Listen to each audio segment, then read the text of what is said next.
All right. Hey guys, welcome back to another episode. Mobby here, and today I want to talk about and review a game that we just completed on stream.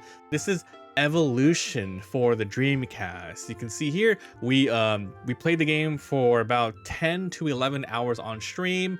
I beat it. I did beat this game back in the day, but I wanted to revisit it and it didn't let me down. It's actually a lot more shorter than I remembered, but during the stream we have a physical copy, so we looked at the Dreamcast version, the manual, also the sort of sequel that was on the Dreamcast, the kind of co-package that was in between. But yeah, this is a game that I really liked as a kid, and I just remember good stuff, and luckily once again it held up. So I'm gonna talk about what the game is, what you can expect, and if you should probably be trying this game out yourself. So as I said, this game came out in 1999 for the Sega Dreamcast. You can there's this game, and then a sequel came out a couple years later, and then there's a GameCube version called Evolution's World, which combined the first game, albeit maybe just 10% of the first game. It goes through the whole story really fast, and then the rest of it is the second game. And that on the GameCube, they have upgraded models, they have voice acting, so everything, things are a little bit different here. Basically, this game is all about the story of Mag Launcher. He comes from a family of adventurers, and one day his dad leaves, and then a couple of years later when he's a kid, a girl comes over, and her name is Lanier, with a letter from the father saying, "Hey, I'm away for a little bit, please take care of Lanier." A couple of years later, they grew up a little bit together. They're now like teenagers, mid-teenagers, going into almost adults, and they're focused on going on adventures together in getting quests from an organization called the Society, because Mag is kind of in debt. His family is in debt, so he has to go on adventures and kind of pay them off. Some of the other side characters that you're going to be meeting is Gray Nade, that's his name. He is your family's butler, super loyal to you guys. And then you see other adventurers. There's Pepper, who uses a gun, and then there is Chain, who uses a sort of blade. Now, Mag uses a gigantic hand. In this world, adventurers usually use machines, like ancient technology. They're called Psy-frames. Lots of different things. Mag has the giant hand. Chain has the blade that can let you jetpack and fly, etc. So you go, and then all these monsters, it's kind of like giant rats, big bears, insects, alien technology. It's like a lot of weird stuff. So you're gonna be going on these quests, and this is one of the very first roguelite type of games that I've ever sort of played, because I didn't realize it at the time, but it's a dungeon crawler, kind of like Pokemon Mystery Dungeon or something along the lines of that. However, instead of real-time combat, it's turn-based. So you can see enemies on the map, you can touch them, and then you go straight into a battle, and then after the battle, you do those experience, you get loot, whatever, and then you keep walking around the map.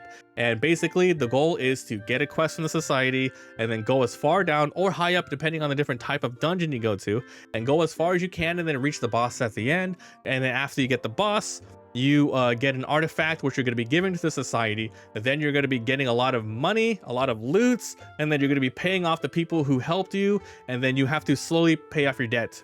So you keep doing dungeons and dungeons over and over, getting stronger, finding new loots. But if you die, you kind of get knocked down, you lose a lot of your stuff, so you got to be careful about that. But after you do every single thing, you pay those people off, and then you help the Society get some stuff, and then every time you finish a dungeon, the story progresses. So the story in this game is pretty simple, where pretty much you are basically, like I said, you're a Mag, you have Lanier, and you slowly build relationships with other people. And then between a lot of these sort of dungeons, all these stories, you slowly learn that, oh, the 8th Imperial Army is showing up to your little Pan Am town, and then they're just searching for stuff. Throughout the different sorts of story beats, they explain themselves to you. They ask for your father. I mean, tell them that they're looking for Evolutia, which is the legendary Psy-frame. You've always been looking for that. So they ask where he is, blah, blah, blah. And then they start blocking off some sort of dungeons. And then slowly they figure out, hey, there's something weird with Lanier, and then I don't want to spoil more. That's it for the story. It keeps going, obviously. So that is pretty much the game. I beat it really quick. Honestly, I beat it in 10 hours. Because I pretty much knew what I was doing. I played it back in the day. I must have beat it at least 2 times all the way through. But this game really made an impact on me because, once again, it has like a really good game loop. The graphics are really quaint. They do hold up, and the style is just good. It's very anime, a little bit of chibi here and there. It's just good, man. But basically, the gameplay is what really stood out because you are doing a lot of it in this game. It's just dungeon after dungeon after dungeon, going through corridors, fighting enemies, leveling up. It is a lot of grinding. So if you like a JRPG where you just continuously battle, continuously get stronger, and you have that little bit of push your luck, oh, keep going, keep going, keep going. Okay, I found an exit. Do I want to leave or come on back? That sort of thing. And also finding lots of random treasures here. Just keep upgrading your character and upgrading your character. Finding, and the best things to get are like the new frames.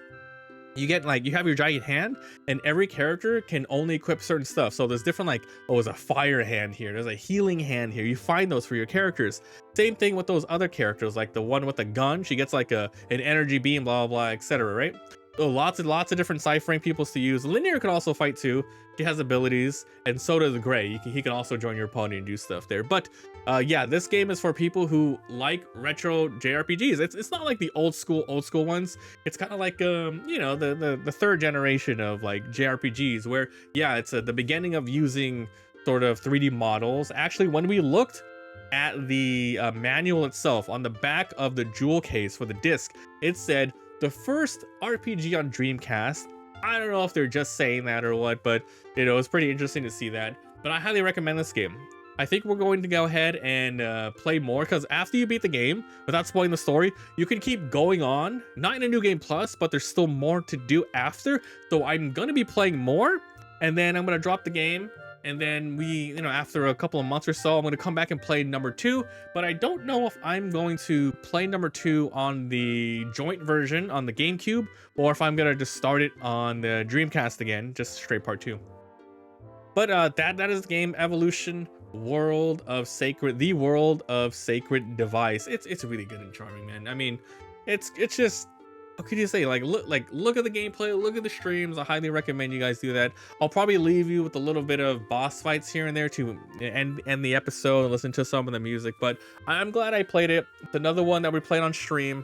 And if you guys do like coming by the streams, the Twitch one or the YouTube one, come on by and hang out, because we're going to be playing a lot more. And I also am trying to get a lot more games completed this year.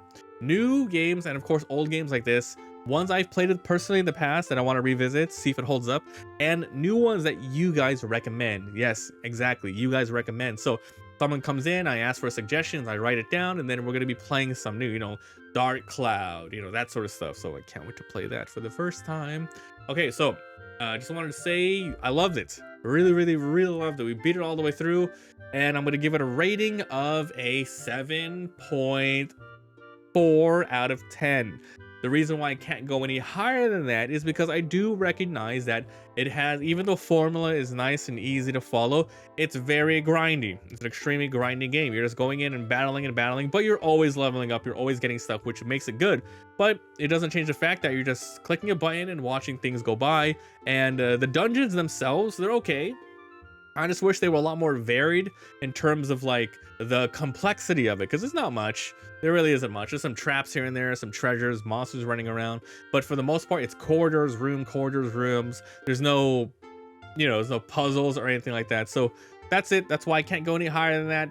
But it's a really good game, and I highly suggest it. So thank you guys so much for watching, and a link down below to the Let's Play channel where I upload it all. I'll see you guys next time. Bye. 8 more of these moves, and then I have to do a regular attack. Timing again. You're gonna give me a chance to defend, or not? Not really.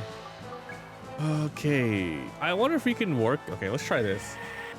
I doubt you can do this. It blinds them. Yeah, just damages them. I mean, we don't know if it would have affected him.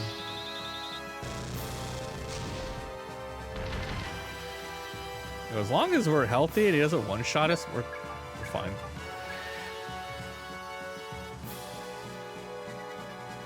Ba-ba-da. Very cool. Magna Punch! Quiet, clammy. Bullet. Alright, just double shot again. Pow! You know, maybe Pepper does kind of suck.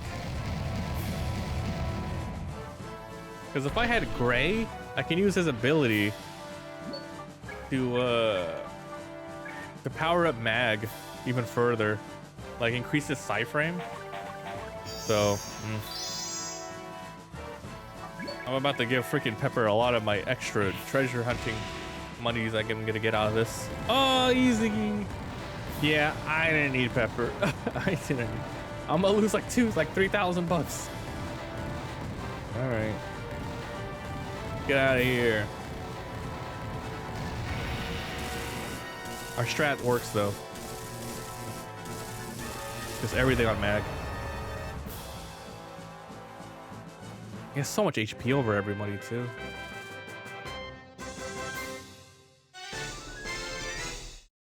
Nice. Upgrade kit. We got 2 upgrade kits? I mean, I'm gonna stack them all on Mag if I can. What could this be? A strange object. Pretty cold here. Let's get back.